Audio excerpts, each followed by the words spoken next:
Ok, donc bonjour ou bonsoir à tous, dépendamment du temps ou du moment où vous allez regarder cette vidéo-là. Donc je vais commencer déjà par partager mon écran. Euh,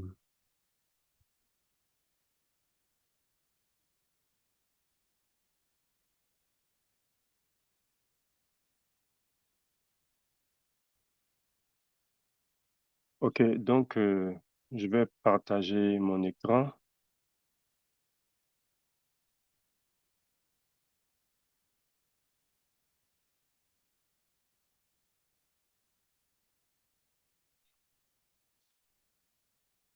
Ok, donc nous allons commencer notre première séance, notre première leçon qui est ou qui s'intitule Introduction au NLP, Natural Language Processing et ses fondamentaux. Donc, pour cela, on va sur l'agenda suivant. Donc, premièrement, on va définir le NLP et puis sa sphère en général. Qu'est-ce que cela contient? Et nous allons voir les applications du NLP et voir les problèmes qui sont adressables par le NLP. Et enfin, on va commencer notre aventure, je dirais, avec un premier traitement classique, hein, donc des méthodes classiques du NLP qu'on appelle les expressions régulières et qui sont toujours d'actualité, même si ce sont des méthodes qui ont existé depuis longtemps, mais qui sont très, très, très utilisées aujourd'hui. OK, donc, définition du NLP et sa sphère. Donc, premièrement, déjà, comme je l'ai mentionné, le NLP signifie, donc, c'est juste une abréviation hein, du, du mot ou bien de l'ensemble de mots, du groupe de mots Natural Language Processing, qui veut dire traitement naturel du langage. Donc, traitement naturel du langage. Et comme mentionné ici, c'est un domaine en fait interdisciplinaire. Donc, c'est vraiment un domaine qui se trouve au carrefour de plusieurs sciences. Donc, notamment, on a computer science ou l'informatique, on a l'intelligence artificielle. Bon, vous pourrez voir ailleurs que dans certaines situations, on considère que l'intelligence artificielle est un sous-domaine du computer science. Donc, vous pouvez voir ça souvent.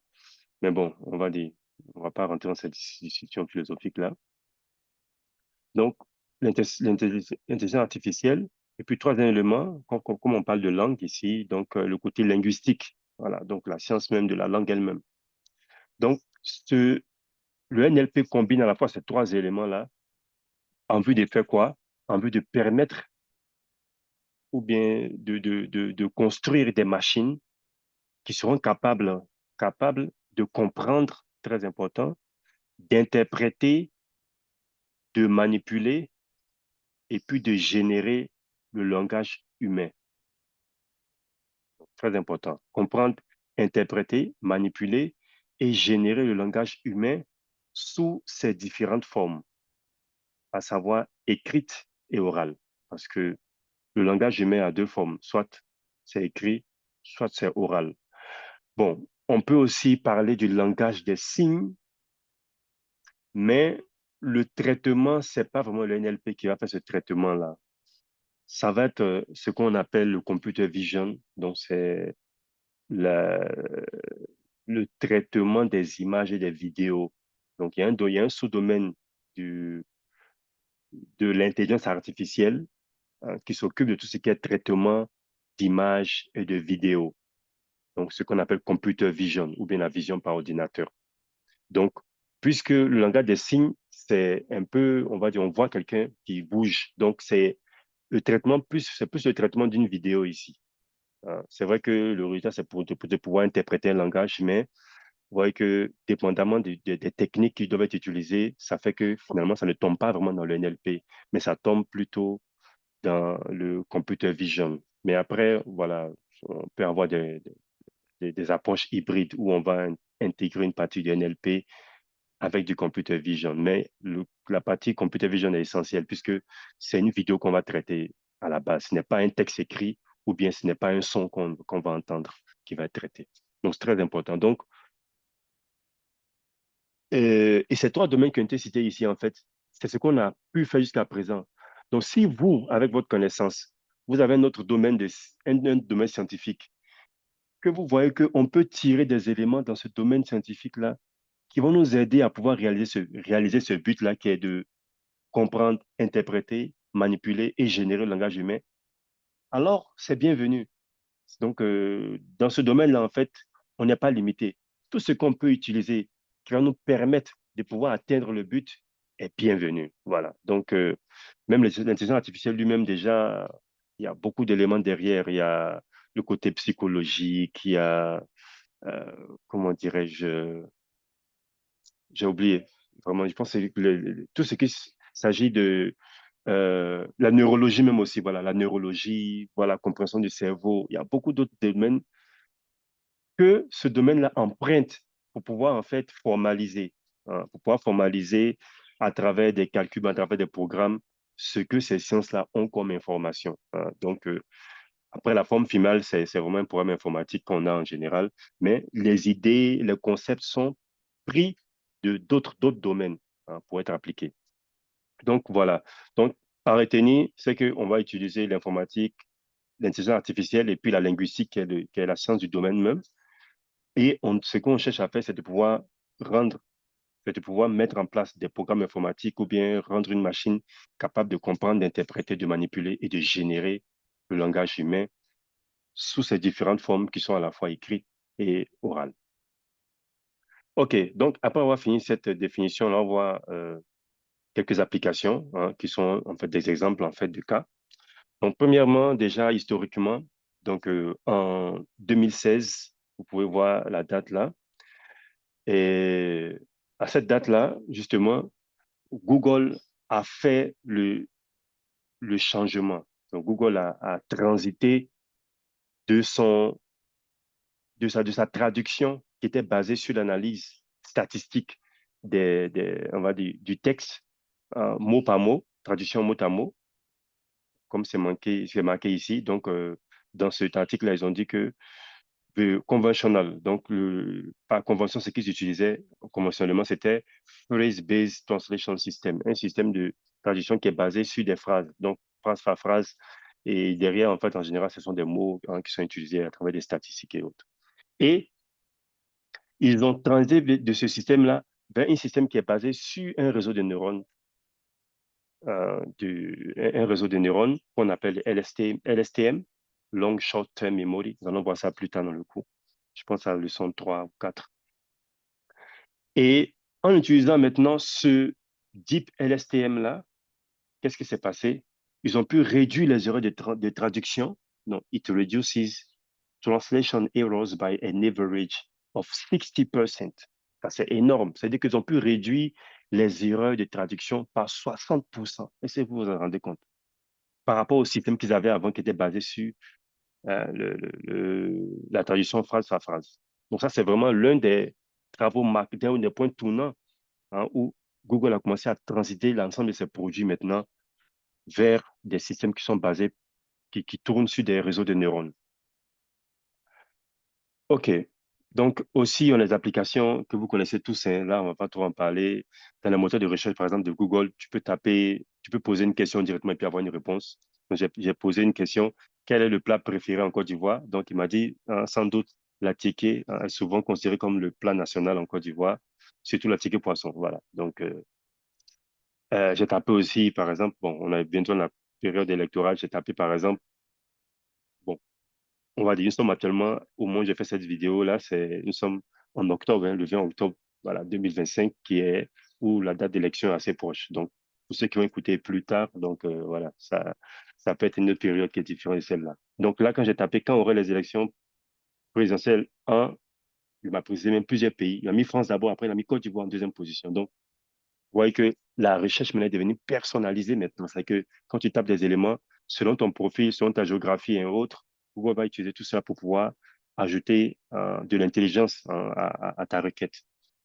Donc, j'en passe, hein, j'ai parlé de méta ici. Lama, comme on connaît, c'est un LLM, et c'est un modèle, voilà, de type chat, comme les GPT aussi, ChatGPT. Il y a aussi Falcon LLM. Bon, Peut-être que certains d'entre vous ne connaissent pas ça, mais ça a été l'un des modèles aussi, hein, dans les premiers, lorsque en 2023, le chat GPT-3 voilà, a commencé à exploser, tout le monde a commencé à regarder.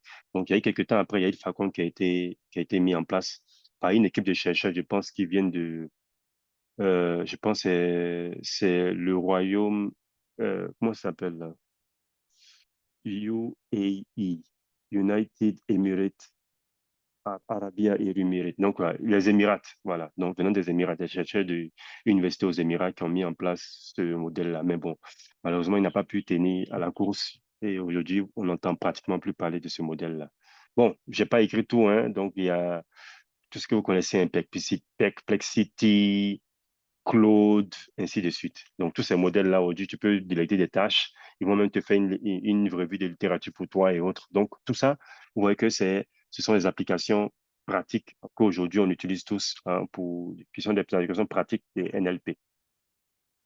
Donc, voici un exemple ici que je trouve intéressant. C'est une application, on va dire, qui a été développée par un Nigérian, en fait, l'application s'appelle Ubenwa.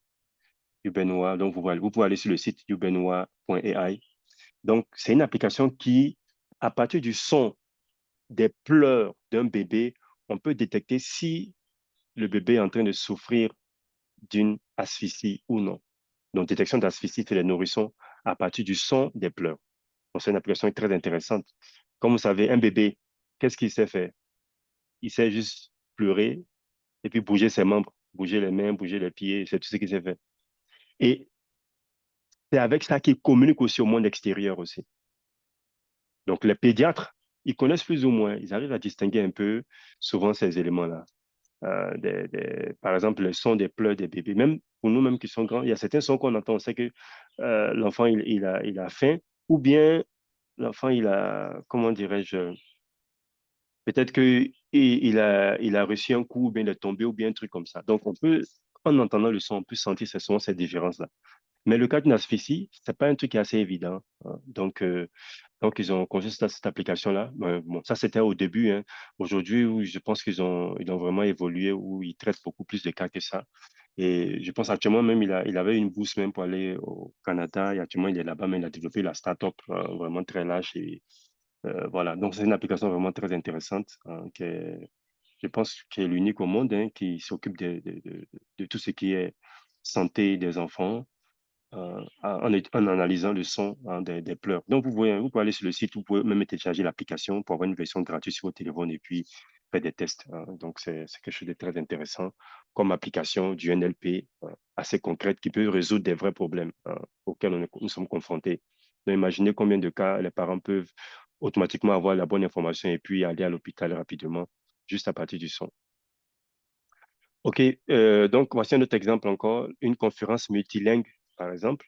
Donc ça, c'est une solution qui a été développée par NVIDIA, où, par exemple, je peux être dans une conférence Zoom, et puis j'ai des collaborateurs qui sont partout dans le monde, qui sont dans différents pays.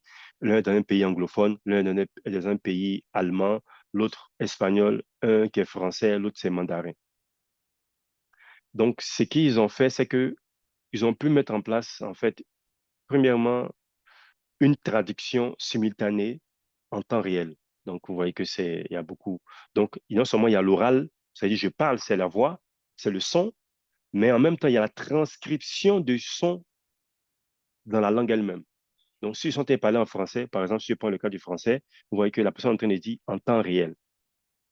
Mais si c'est en espagnol, vous voyez que c'est plutôt y en tiempo real. Bon, je ne sais pas si je lis bien.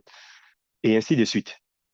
Donc, simultanément, l'audio on va dire, l'audio est généré en fait en temps réel dans les différentes langues. Donc, c'est une traduction audio vers audio. Et en plus de cela, qu'est-ce qu'il y a encore? Il y a, euh, si je peux si je peux écrire quelque chose là, euh, voilà. Donc, on a, je vais faire le symbole de la voix. Donc, on a de l'audio vers l'audio. Ouais, c'est pas trop beau, mais bon, voilà. Donc là, Par exemple, on a espagnol, il y a mis ici Spanish, vers, par exemple, le français. Ça, c'est au niveau de la voix. Mais aussi, on a ici vers le texte. Donc, on a en même temps la transcription textuelle vers le texte. Donc, l'espagnol en texte. Et puis, on a aussi, pareillement aussi, pour le français aussi, on a aussi le texte. Donc, vous voyez ici, donc il y a la traduction voix à voix, il y a la transcription de la langue originelle vers elle-même, c'est le texte correspondant à la langue. Et en même temps aussi la transcription dans les différentes langues aussi. Et pour encore remettre le tout encore, qu'est-ce qu'ils ont fait? Ils ont créé un avatar qui représente la personne qui parle. Et ils ont pu même trouver un moyen de pouvoir ajuster les mouvements des lèvres de la personne en fonction de la langue. Regardez bien. Quand c'est en espagnol, il tiempo y en tiempo real, vous voyez comment les lèvres sont un peu fermées ici. Mais quand c'est le français, vous voyez que la bouche est ouverte, temps réel. Donc, vous voyez, réel, on ouvre un peu plus la bouche. Et pour le cas de l'anglais, c'est plus ou moins in real time. Donc, la bouche n'est pas trop ouverte. Donc, ça, c'est bon. Cette partie-là, c'est un peu la partie computer vision ici, hein. Donc, c'est pas la partie NLP. C'est de pouvoir faire bouger les lèvres et bouger les yeux. C'est-à-dire bouger, c'est-à-dire adapter l'expression faciale en fonction de la parole qui est dite à l'instant. Donc, ça, c'est vraiment on va dire, c'est un condensé de beaucoup de trucs qui sont faits en même temps. Donc, il y a la partie NLP, il y a la partie computer vision.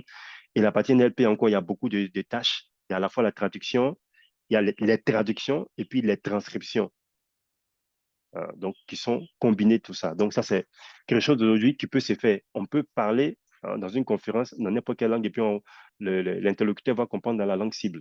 Donc ça, c'est une application vraiment formidable aujourd'hui qui lève toutes les barrières linguistiques qui peuvent exister.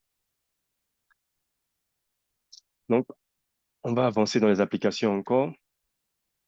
Donc, voici un autre cas. Laissez-moi effacer tout ça. Euh, Eraser.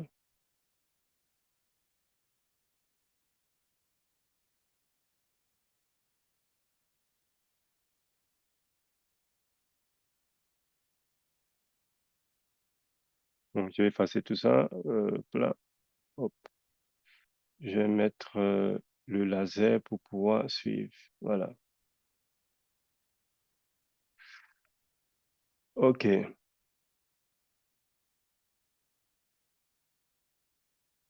OK. Donc, j'ai mis ici la résolution des problèmes de géométrie. Donc, Google a mis en place un modèle qu'on appelle Alpha Géométrie, qui, en fait, a traité les problèmes de l'Olympiade mathématique. Donc, vous voyez, Olympiade internationale. Donc, un championnat mondial de mathématiques où on a des problèmes qui sont très difficiles. Et ce qu'ils ont fait, ils ont pris des problèmes en 2009 et puis 2000, je pense 2022. Voilà.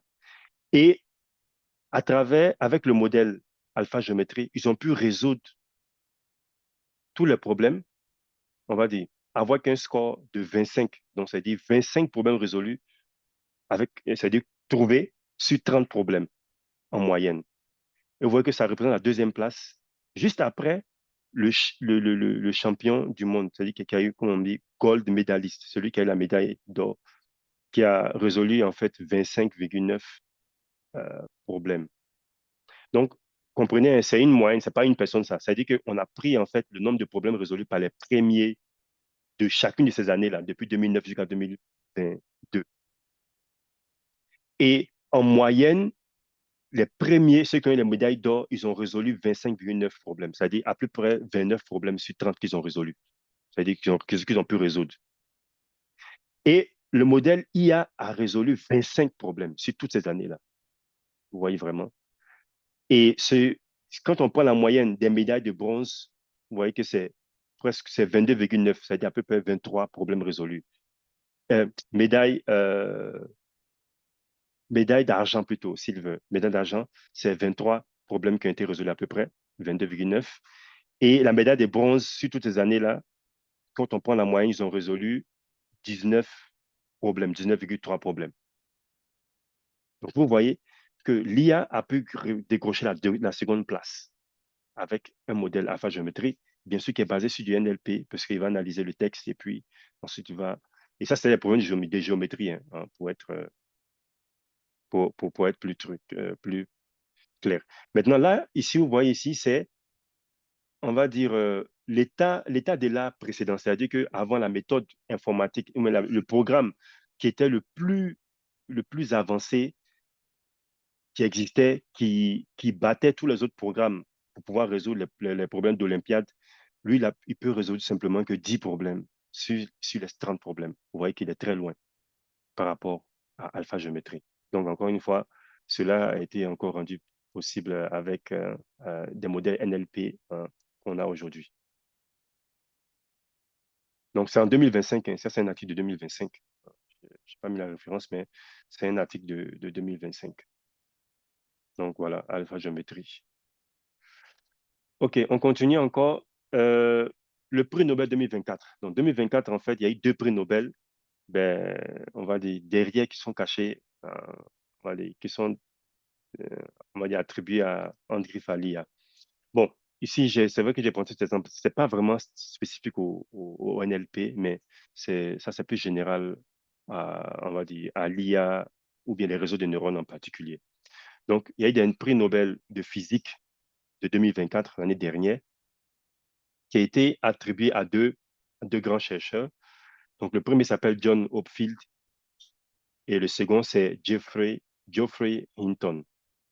Donc, en fait, ce sont des personnes, on va dire, comment je vais dire ça? Donc, j'ai mis ici, basé sur des principes de physique statistique.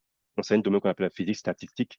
Donc, ils ont inventé respectivement ce qu'on appelle les réseaux de Hopfield. Donc, Hopfield, vous pouvez comprendre que c'est John Hopfield qui a créé les réseaux de Hopfield. Et le second, Geoffrey Hinton, il a créé ce qu'on appelle la machine de Boltzmann. Et ces deux-là, en fait, ces deux modèles sont des modèles mathématiques. En fait, ce sont des modèles de réseaux de neurones. Vous savez vraiment qui sont, comme j'ai mis, ce sont des pierres fondamentales des réseaux de neurones actuels ou bien de l'IA moderne. Parce que quand on dit l'IA moderne aujourd'hui, ils sont basés entièrement sur les réseaux de neurones. Donc, ce sont des travaux vraiment qui ont vraiment marqué voilà, cette ère qu'on vit aujourd'hui, qui est l'ère de l'IA, qui est en train de transformer tous les domaines confondus, sans distinction. Donc, voilà, ils ont eu ce prix Nobel de la physique. C'est vrai qu'il y a beaucoup de discussions dans la communauté. Beaucoup de personnes se sont plaintes. Est-ce que vraiment on devait leur donner le prix Nobel? Et c'est pas vraiment un prix Nobel purement physique, hein. Il y a des recherches en physique qui sont faites encore. Mais bon, sans rentrer dans ces considérations, on va dire, qui peuvent être politiques peut-être, je ne sais pas.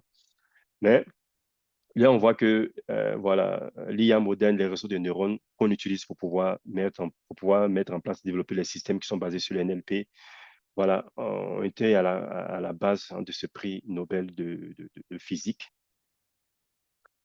Euh, la chimie, donc la même année 2024, donc comme on dit, tout ce qui est IA a pu a été à la base de la mise de l'obtention de prix Nobel. Donc, le prix Nobel de la chimie a été obtenu grâce à un modèle NLP. Ça, c'est vraiment un modèle NLP qu'on appelle AlphaFold 2. Donc, qui est une collaboration entre les chercheurs de DeepMind et Google. Et puis, voilà, l'Université de Washington, un professeur de l'Université de Washington, David Baker. Donc, c'est quoi l'AlphaDo? Donc, AlphaFold 2 est un système d'intelligence artificielle développé par Google Mind. Et, bon, je n'ai pas expliqué, mais normalement, c'est pas seulement Google Mind, mais c'est aussi l'Université de Washington, hein. Donc, et l'Université de Washington. Voilà. L'Université de Washington qui prédit la structure 3D d'une protéine à partir de sa séquence d'acides aminés primaires. Donc, ce sont les acides aminés, je pense, qui sont les éléments de base dans l'ADN ou l'ARN. Là. On a A, C, T, G. Je pense, on va voir ça plus tard. Donc, et justement, en fait, c'est quelque chose de très important. Ça, c'est un problème fondamental qui existe en chimie. C'est qu'un truc qui a été découvert, c'est quoi? C'est que en fonction de la disposition en 3D, parce qu'on peut avoir les mêmes composés, mais avec différentes dispositions en 3D de ce composé-là. Et chacune de ces dispositions en 3D, en fait, va engendrer une fonction particulière de cette molécule-là. Et donc, ça, c'est un élément très important, puisque quand les gens veulent mettre en place des médicaments, ils veulent mettre en place des vaccins et autres, ce sont des fonctions spécifiques qu'on cherche qui vont permettre de pouvoir peut-être lutter contre un virus ou bien contre une bactérie, ainsi de suite. Donc, le fait de pouvoir connaître comment est-ce que, de pouvoir prédire en fait cette structure 3D-là et donc savoir en fait la fonction, c'est un élément important. C'est-à-dire qu'on peut prédire en fait telle molécule peut avoir tel effet, telle molécule peut avoir tel effet. Donc, cette molécule-là peut potentiellement aider pour lutter contre telle bactérie ou bien contre tel virus. Donc, c'est vraiment un problème très fondamental et très important en fait dans la chimie et puis bon, dans la biologie, hein, la médecine en même temps, je vais dire. Hein, tout cela est en même temps ensemble. Donc, ce modèle IA-là a pu prédire en fait cette structure 3D là, qui est un problème depuis très longtemps qui n'est pas résolu en chimie. Donc, c'est vraiment une avancée vraiment très, très, très, très notoire. Et cela a pu être possible avec un modèle de NLP qui est le AlphaFold 2. On avance encore dans les exemples. Euh, je sais pas, ma slide est comme elle est un peu figée. Je pense que parce que j'ai activé, voilà. Donc, je pense qu'on peut voir. Voilà. OK, bon, je pense que c'est le dernier exemple que j'ai voulu présenter, voilà, qui est assez notoire. Et donc, maintenant, on va passer à l'autre partie qui consiste à voir en fait les problèmes qui sont adressables par le NLP. Donc, les problèmes qui sont adressables par le NLP. Donc, déjà, pour rappel de la définition, donc on a mentionné des éléments importants dans notre définition. On a parlé du fait qu'on veut mettre en place des machines qui sont capables de comprendre, d'interpréter, de manipuler et de générer le langage humain sous ses formes écrites et orales. Donc, c'est très important ici de noter ici, c'est que ces formes-là. Donc, tout problème, en fait, dont les entrées, c'est-à-dire les éléments de base sur lesquels on a les informations initiales du problème, on va dire, sont sous l'une de ces formes-là. C'est-à-dire si on a quelque chose d'écrit, ou bien on a quelque chose d'oral, une parole, alors cet élément est potentiellement adressable par le NLP. Donc ça, c'est un élément très important à, à retenir. C'est que si on est en train de résoudre un problème qu'on a, et que on va dire, la situation initiale ou bien les données initiales du problème sont soit du texte écrit ou bien du son ou bien de la parole, quelque chose d'oral, alors ce problème-là peut être adressé avec le NLP. Parce que le NLP, en fait, il permet de comprendre, d'interpréter, de manipuler, puis de générer, on a dit le langage humain, mais sous ses formes écrites et orales. Donc, les formes écrites et orales, on peut même barrer, si on veut, le langage humain. Générer, et je vais dire, comprendre, interpréter, manipuler et générer les formes du langage qui sont à la fois, qui sont soit écrites ou bien soit orales. Donc, tant qu'on aura du texte écrit ou bien on aura de la voix qui est enregistrée quelque part, alors si ces éléments-là constituent des points de départ de notre problème, alors ce problème-là peut être adressé par le NLP. Donc ça, c'est vraiment un élément très important à pouvoir retenir afin que vous puissiez savoir que, OK, est-ce qu'il peut utiliser le NLP pour pouvoir essayer d'attaquer ce problème-là ou pas? Bien sûr, il se peut que vous combinez avec d'autres approches, mais le NLP peut aider potentiellement à pouvoir avoir des avancées notables. Donc, je prends un exemple ici, qui est le cas de la biologie ou de la génomique, on a brossé un peu lorsqu'on a vu le cas du prix Nobel de la chimie. Donc, comment est-ce qu'on comprend ça ici? Donc, toute chaîne d'ADN ou bien des ARN, en quoi? C'est une séquence de 4 molécules. Hein. A, T, G, C. Donc, A, c'est adéine, T, c'est thymine, C, c'est cytosine, et puis et puis G plutôt, c'est guanine. Donc, c'est une succession de ces éléments-là. Donc, on peut voir que l'ADN, en fait, d'une cellule, c'est un texte où les mots sont formés à partir de 4 lettres seulement et ces mots-là sont espacés par des tirets. Donc, j'ai mis ici un exemple ici. Je ne sais pas si ça existe, hein, j'ai juste écrit ça comme ça. ATGCC. Donc, quand je dis 4, ça veut pas dire que je dois avoir dans ma séquence juste 4. Je peux avoir peut-être 5, je peux avoir peut-être plus, ou mais je peux avoir moins aussi. Je peux avoir seulement que c'est 3, simplement. Je peux avoir seulement 3, simplement. Donc, ça peut être plusieurs. Mais juste, voilà, ça peut aller, voilà, le nombre. Mais seulement que là où on va s'appuyer, quand je prends chaque élément, par exemple, si je prends cette lettre-là, ça ne peut être que A, T, G ou C. Ça peut pas être B. On ne peut pas avoir B, par exemple. Non, il n'y a pas B. Bon, et déjà B, ça correspond à quoi? Ça correspond à rien ici même. Parce qu'on a adéine, on a thymine, on a cytosine et on a guanine, c'est tout. Donc, en composant cela avec les tirets comme ça, plusieurs, c'est ce qui forme les chaînes d'ADN, qui sont des chaînes très longues. Là, on parle des chaînes d'une cellule. Mais imaginez, dans le corps, il y a combien de cellules, combien d'éléments qui interagissent. Donc, vous voyez que actuellement, aujourd'hui, ces problèmes sont en train d'être résolus ou bien adressés aujourd'hui avec le NLP. On entend maintenant comprendre vraiment comment ça se passe dans le corps humain. C'est quoi la dynamique de tous ces ARN-là qui interagissent à chaque seconde? Là, ils sont en train de parler. Peut-être que pendant qu'ils sont en train de parler, là, il y a toute une séquence là-bas qui est en train de se déployer avec des chaînes qui sont écrites, qui sont en train de passer à gauche, à droite dans mon corps pendant que je parle. Donc, cela, aujourd'hui, avec le NLP, on peut comprendre ça. Donc, vous voyez que la méthode d'analyse est très simple. Donc, ici, on a des symboles. Donc, ce sont des symboles qu'on manipule. Ces symboles peuvent être assimilés à du texte. Et le texte, bon, on sait très bien que dans notre cas ici, c'est très limité. Il y a seulement que 4 possibilités par rapport au langage humain. Donc, on peut dire peut-être que le langage humain est peut-être un peu plus complexe. Bon, ça, c'est à revoir vraiment. Est-ce que c'est vraiment plus complexe ou pas? Mais on peut comprendre que le vocabulaire humain est beaucoup plus large que ça. Donc, ici, on a moins d'éléments dans le vocabulaire. On a juste 4 éléments A, T, G, C.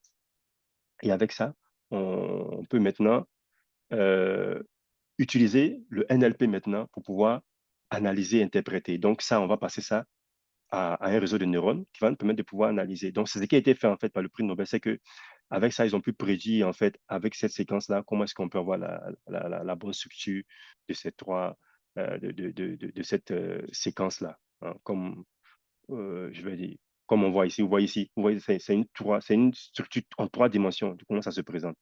Et justement, c'est cette, cette séquence de A, T, G, C, c'est ça qui donne cette structure 3D. Donc, j'ai dit cette structure-là à partir de juste la scène, à partir de juste la séquence qu'on voit écrite là. Donc, vous voyez, donc ça, c'est une manière d'interpréter. Hein. C'est une interprétation en fait de la chaîne.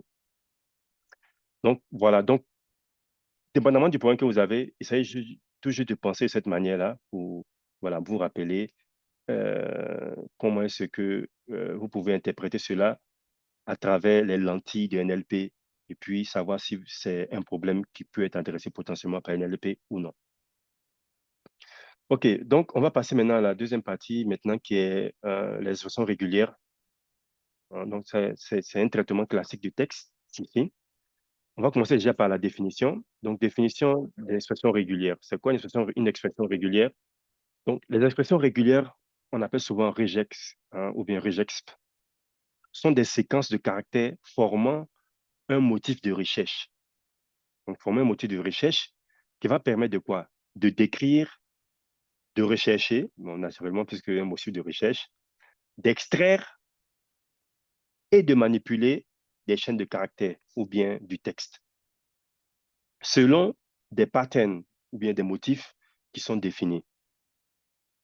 Donc, je reprends encore, les expressions régulières sont des séquences. Donc, c'est-à-dire, sont juxtaposées les unes après les autres, une séquence de caractères. Donc, c'est comme une sorte de mot que j'écris, en fait. Hein. Euh,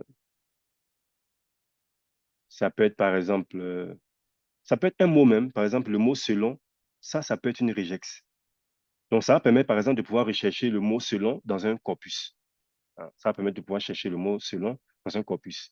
Mais c'est que il y a des spécificités, c'est que par exemple, il peut avoir des cas où je vais rechercher par exemple tous les mots qui se terminent par N par exemple. Je peux avoir ce moyen de faire cette recherche-là. Donc tous les mots qui se terminent par N, par exemple, je peux dire que c'est ce symbole-là. Euh, et puis ici, je mets N. Donc, c'est bizarre. Donc, vous voyez que c'est vraiment très bizarre. J'ai mis ici anti-slash W plus N. Donc, ça, c'est une expression régulière qui est là, en fait, qui me permet de pouvoir, en fait, détecter tous les mots qui se terminent par N. Tous les mots qui se terminent par N. Donc, comment est-ce que ce W-là, anti-slash W plus là, voilà. Donc, comment est-ce que ça fonctionne? Donc, c'est ça, en fait, le but de ces réseaux. Donc, c'est une séquence de caractères avec un, on va dire, c'est une sorte de langage, en fait, formel qui permet de pouvoir décrire, en fait, voilà, ce qu'on veut retirer du texte. Et puis, ça peut permettre de pouvoir, justement, rechercher ce qu'on veut, ce qu'on veut euh, retrouver dans le texte, extraire cela, ou bien même manipuler, changer, transformer. Donc, il y a beaucoup de choses qu'on peut faire avec ça. Donc, ça, c'est un exemple que je vous montre ici. Vous cherchez tous les mots qui se terminent par N. Bon, peut-être il y a une petite erreur. Peut-être sur la terminaison, je peux peut-être dire qu'il y a un espace à la fin. Donc, peut-être il y a un S qui est là, slash SS, pour dire qu'il y a un espace à la fin. Bon, donc voilà un exemple d'expression régulière. Donc, ce qui a retenu, c'est quoi? C'est une séquence de caractères. Donc, vous voyez qu'ici, il y a mis anti-slash W plus N. C'est une séquence de caractères qui vont former en fait un motif de recherche bien spécifique qui va permettre de pouvoir décrire ce qu'on veut retrouver dans le texte. Donc, quand j'ai ça, je peux faire la recherche, je peux extraire et puis je peux manipuler des éléments dans un texte. Je peux transformer ainsi de suite. OK, donc, quelles sont les caractéristiques clés en fait des scènes, des sessions régulières? Donc, d'abord, elles ont une notation qui est compacte et puis qui est très formelle. Ça veut dire que ce n'est pas un truc de probabilité. C'est ça ou c'est pas ça. Donc, ce que tu as mis, tu vas retrouver exactement ça. Donc, s'il y a une erreur, il faut t'accuser toi-même. Il ne faut pas dire que c'est la machine qui n'a pas bien compris. C'est toi qui n'as pas bien réussi à communiquer à la machine ce que tu veux. Donc, une notation qui est très compacte et puis formelle. Donc, c'est un langage qui est formel. Donc, permet de décrire des motifs et ou bien des patterns complexes de manière concise. C'est très important, de façon très, très, très concise. Donc, ce que tu demandes, tu as ça exactement. Ensuite, les éléments parmi les caractéristiques, c'est qu'on a la reconnaissance de motifs. Donc, identifie des séquences spécifiques dans un texte. Donc, comme on a vu, tous les mots qui se terminent par N, ou bien tous les mots qui commencent par ceci, toutes les phrases, ce que vous pouvez imaginer comme élément qu'on peut retirer, qu'on peut rechercher dans un texte. Aussi, ça peut permettre de pouvoir faire, parmi les caractéristiques, c'est qu'on peut faire de la validation. Donc, on peut vérifier, est-ce que par exemple, une chaîne de caractères correspond à un format attendu. Donc, on peut vérifier un format, on peut faire une validation de format bien spécifique. Et bien sûr, comme j'ai dit, on peut faire l'extraction, donc capturer les parties d'un texte spécifique qui vérifie le format ou bien qui vérifie le motif que je décris dans mon expression régulière. Donc, je peux extraire directement ces motifs que je recherche dans le texte. Et puis, on peut faire aussi de la substitution. Donc, on peut remplacer un motif par quelque chose d'autre. Hein. Donc, ça, ce sont des caractéristiques clés qu'il faut retenir. C'est que d'abord, la notation elle est très, très compacte et ça sert à pouvoir faire de la reconnaissance de motifs et ça peut permettre de pouvoir faire de la validation aussi d'un format qui est attendu et on peut extraire en fait des parties spécifiques d'un texte et on peut substituer, donc on peut changer automatiquement des éléments qui respectent un format bien précis en une autre, on va dire, en un autre format. OK. Donc, quelques exemples, on va dire exemples d'application des solutions régulières. Donc, par exemple, on a l'extraction d'entités telles que les emails, les URL, les numéros de téléphone. Donc, on peut avoir un texte comme ça et on veut juste extraire les emails dans le texte. Donc, bon, malheureusement, voilà, il y a certains qui, on va dire, les spams qu'on reçoit souvent, ce sont des gens en fait qui vont scraper le web et puis qui vont extraire les emails. Donc, comment est-ce qu'ils vont extraire les emails? En général, c'est toujours une expression régulière, en fait, qui extrait les emails automatiquement. Donc, apparemment, si tu veux faire, prenons toujours le cas du web scraping. Le web scraping, pour ceux qui ne connaissent pas, ça consiste en fait à, on va dire, partir sur le web, c'est-à-dire mettre en place un programme informatique qui va, on va dire, naviguer sur Internet pour récupérer certaines informations. Donc, ce n'est pas l'humain qui navigue, mais c'est un programme. Donc, vous voyez qu'il y a une vitesse qui est beaucoup plus importante qui va parcourir beaucoup de sites web pour extraire beaucoup d'informations. Donc, voilà, c'est ce qu'on appelle web scraping. Donc, par exemple, il y a certains qui utilisent ça pour pouvoir trouver des emails, hein, pour pouvoir extraire des emails et puis, généralement, envoyer des spams, comme on voit souvent, on est spammé par beaucoup de messages et autres. Donc, en général, il y a un marché noir qui existe. Il y a des gens, des entreprises, en fait, qui ont des bases de données d'emails. Et puis, il y a d'autres entreprises, par exemple, qui ont des produits qui veulent atteindre certaines cibles.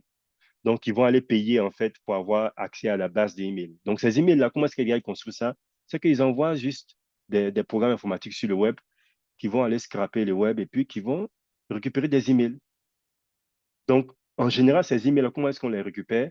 C'est à travers des expressions régulières parce que les emails, un email a un format particulier. Donc, étant donné que les expressions régulières nous permettent de pouvoir, on va dire, retrouver une chaîne de caractères qui respecte un format très précis.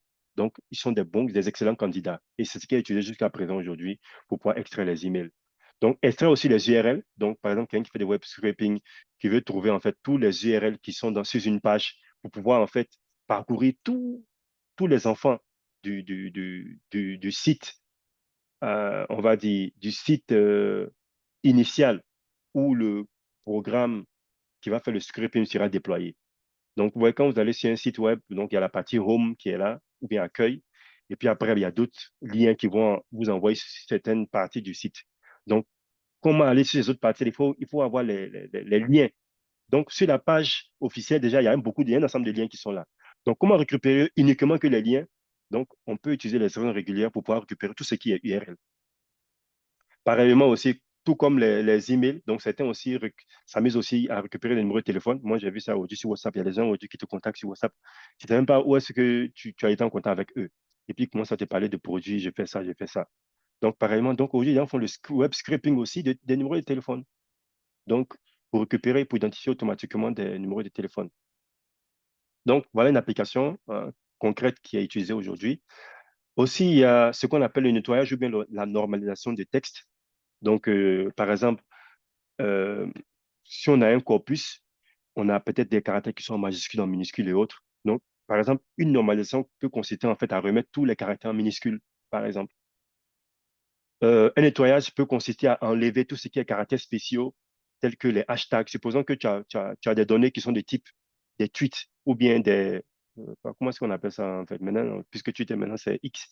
Je sais pas comment est-ce qu'on appelle ça, un X ou bien quoi. Mais bon, je vais dire un tweet. Donc, il y a les hashtags. Il y a beaucoup de hashtags là qui sont dans ces messages-là. Et toi, tu veux juste récupérer le message là seulement. Donc, pour cela, il faut que tu fasses du nettoyage. Il faut que tu enlèves tous ces hashtags-là.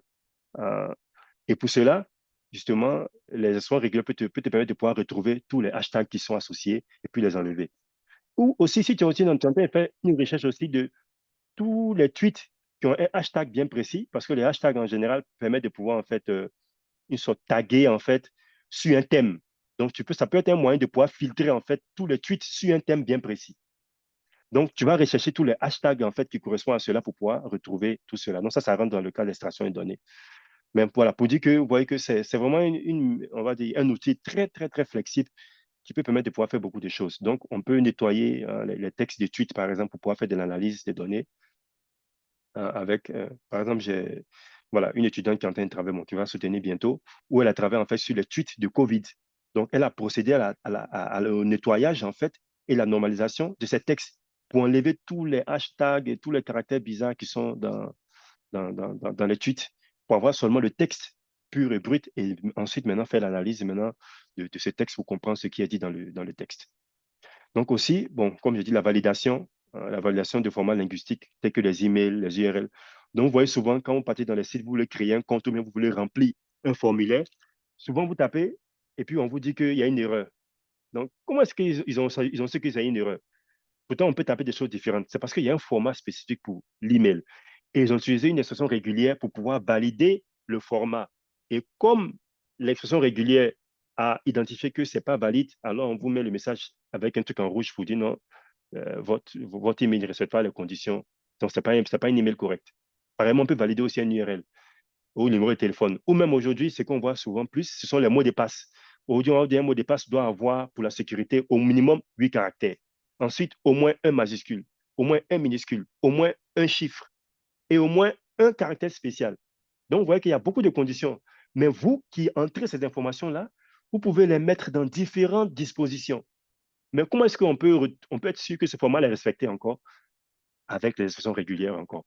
C'est avec les expressions régulières en général que, on va dire, on valide. Souvent, tu tapes le mot de passe, on dit le mot de passe invalide parce que ça ne respecte pas ces différents éléments qui ont été mis. Et derrière, il y a un programme d'expression régulière qui va faire la validation. Donc, c'est vraiment très utilisé. On va dire, c'est tellement utilisé qu'on ne s'en rend pas compte. Voilà, si je peux dire en un mot. Et le dernier élément, et qui n'est pas des moindres vraiment, ça nous permet de pouvoir faire ce qu'on appelle la tokenisation, qu'on va voir par la suite, qui permet en fait de pouvoir scinder tout un corpus, tout un texte en mots ou bien en sous-mots ou bien en caractères, selon notre objectif. Et ces différents caractères vont être les éléments qui vont être utilisés maintenant pour entraîner les modèles IA pour faire nos traitements des NLP. Donc, ça, donc, les leçons régulières, en fait, vont être une étape essentielle pour tous nos travaux de NLP. Donc, voilà pourquoi il est important, j'insiste, que cette méthode classique-là, elle est, on va dire, toujours d'actualité, il faut l'apprendre, il faut vraiment la connaître. OK, donc, je pense qu'on va s'arrêter là pour tout ce qui est côté théorique, donc, en griffe. Et la seconde partie, maintenant, on va passer à la pratique même des leçons régulières où je vais montrer, on va commencer à voir les différents cas généraux, les principaux symboles et autres. Donc, voilà, on se retrouve dans la seconde partie. Merci.